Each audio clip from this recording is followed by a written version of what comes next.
Hello everyone and welcome back to SteemTrail Gaming News. Today is the 14th February 2018.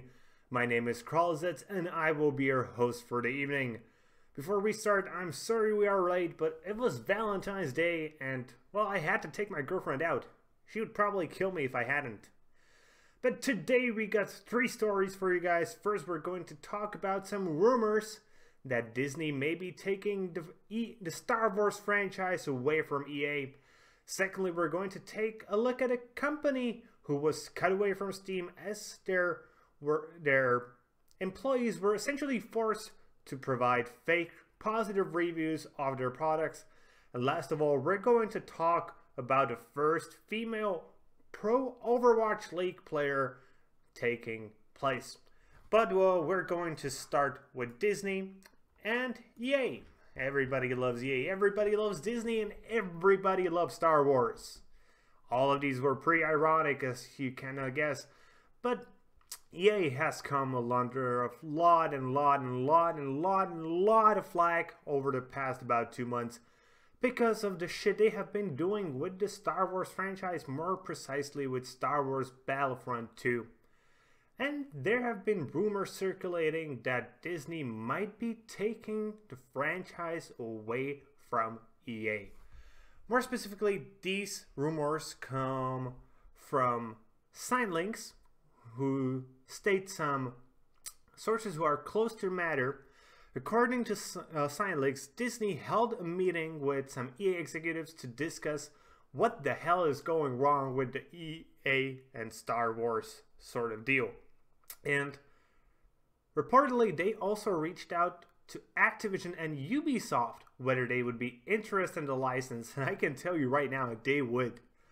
Like, any studio would be interested in the Star Wars license. It's essentially a guaranteed way to get sales. But you need to remember, first of all, these are just rumors. We don't really know if it's true, but I freaking hope they are true, man. And I don't know if you remember, about a month and a half ago, we reported here on this very channel about a petition that was circulating for Disney to take the Star Wars franchise away from EA. Maybe somebody at Disney took notice of that. My own personal opinion is I don't think the franchise will be taken away, at least at the moment.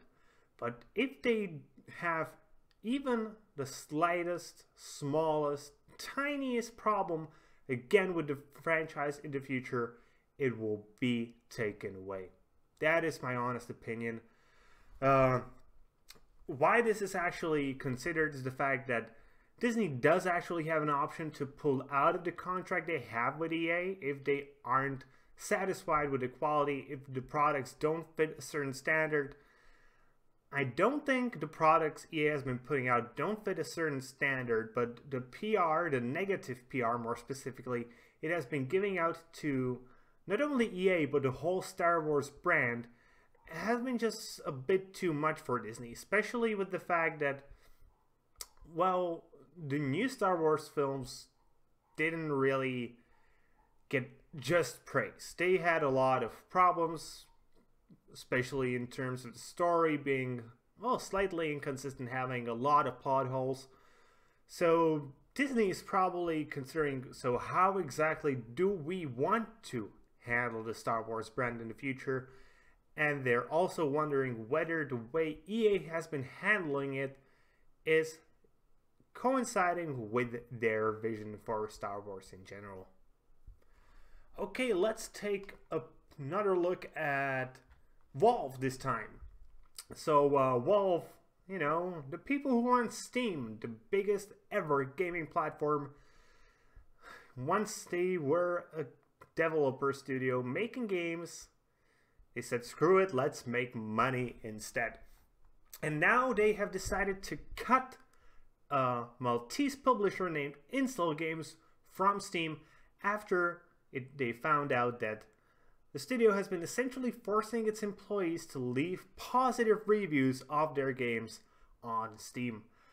essentially manipulating the results of whether the games are good or bad. Obviously, that is a bad thing, and if you're a game developer, you certainly shouldn't do it. If you're going to leave a review, I think you should just leave it as as neutral. Say, okay, we are aware our games probably has some problems. We think these problems may be this, but we also think our game is good because of this. But ideally, you should probably not leave a review and just put all the shit in the marketing stuff, you know? But Intel Games has obviously not been doing this. They are the authors of games as Gardens of Ember, which is a little bit of an MMO, not really the biggest one. It hasn't been selling very well. That's maybe actually the reason why they've been forcing their employees to leave positive reviews on there. And it's just not a good thing. Intel Games has actually issued a statement at this point, so let's read it. At the day of EA launch in December, an email was sent out to everybody in the company telling staff, about 20 people including freelancers, how important the reviews are in the Steam ecosystem and that a failure of Wild Buster would mean the company was in jeopardy. It was meant to rally people's support, including advertising the game to their family and friends in hope to simply get more reviews. It was never intended to threaten anyone, but just state the importance of reviews for the whole company. No staff has received penalties for not buying the game or writing a review. There also never were texts or instructions provided how to write a review. We sincerely apologize for the misleading wording in the email and the practice in general. We, the complete team behind Intel Games, will keep working on improving Gardens of Ember and Wild Buster, which are still available through other channels. We hope to regain the trust of players through our future actions and are further in discussions with Steam about the incident. Until then, current Steam owners or those in possession of Steam Key can continue to play normally. Well, obviously, if you couldn't play, that would be a pretty big thing, and Valve would probably need to provide refunds. But yeah, it's just shitty, you know. I'm trying to find the email. Maybe I can see the email somewhere. It should be somewhere on Reddit, if I'm not mistaken. Yeah, here's the email screenshot. So the email that was sent out says, "Hello everyone. It is past 3 a.m. in Malta now, and I'm wrapping up my work day to get a bit of sleep. Sadly, Wild Buster's revenue has so far not met expectation, and it will be even more difficult to turn things around during the weekend, as the first day is usually the strongest. We are currently at 50% of Otherland and 25% of Guardians of Ember. One of the major issues, the fact that we do not have a review score. In fact, we currently have 6 reviews. If I alone count the people in EME and Intel, I count more than 6 people. I had sent an email earlier, but I was told that some of you announced to colleagues that you do not want to make a purchase of the game and or a review. Frankly, this leaves me pretty disappointed. Of course, I cannot force you to write a review, let alone tell you what to write, but I should not have to. Neglecting the importance of reviews will ultimately cause jobs. If VB, which is Wild Busters, fails, Intel fails. EME fails, and then we all have no job next year. So I'm asking you either of you do the following: buy the game or present me the receipt until Friday night, for which, together with a claim form, you will be reimbursed within 24 hours, or explain tomorrow why you do not wish to do this. I would like to discuss this individually and privately with each of you and will follow up. BR, which is the person who sent this email." And obviously this email does sound pretty threatening, because I want to talk with you in private. Yeah, when your boss tells you this, that does sound pretty scary. It's like if your girlfriend tells you, "We need to talk." It's the same thing. You're crapping your pants like, what the fuck did I do? Did I do something? And if you did something, you're crapping your pants even more, because, you know, I did something. What if she knows? Yeah, I'm not always... I'm a pretty good boyfriend now, I hope, but I wasn't the best boyfriend in the past. Yeah, I know a lot of these talks. But yeah, this was just shitty. It was so shitty, and devs, if you ever even think of doing something like this, please don't. Okay, now let's take a look at our last piece of news, as Overwatch League is now getting its first female pro player.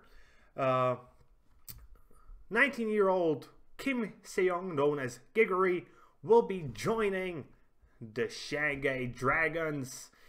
Yeah, we reported about rumors of this a little bit earlier. I think it was some other teams that were circulating around. But yeah, she's a Korean player, and she will be the first female to play, and that's a good thing. Women should be in esports, and they should compete among men, as there is no physical boundary that should be stopping them. And I honestly believe if we try to create, so let's have an Overwatch male league and an Overwatch female league, we will arbitrarily separate the sexes, and well, I don't think that's cool. Let's just have the best players, whether they're male, female, transgender, attack helicopters, aliens, or just blue penises. Let's all have them play within the same league so we can actually see the best gameplay we can get. And that's going to be it for today, guys. I hope you enjoyed today's video. Again, sorry about it being late. But if you did enjoy the video, maybe you want to give us a thumbs up here on YouTube and subscribe to our channel. If you are watching this on Steemit, an upvote and a follow on our blog would be always nice. Be sure to tune in tomorrow, as we will be bringing you more gaming news every single day, as we are your daily source of news. See you guys later with more gaming content.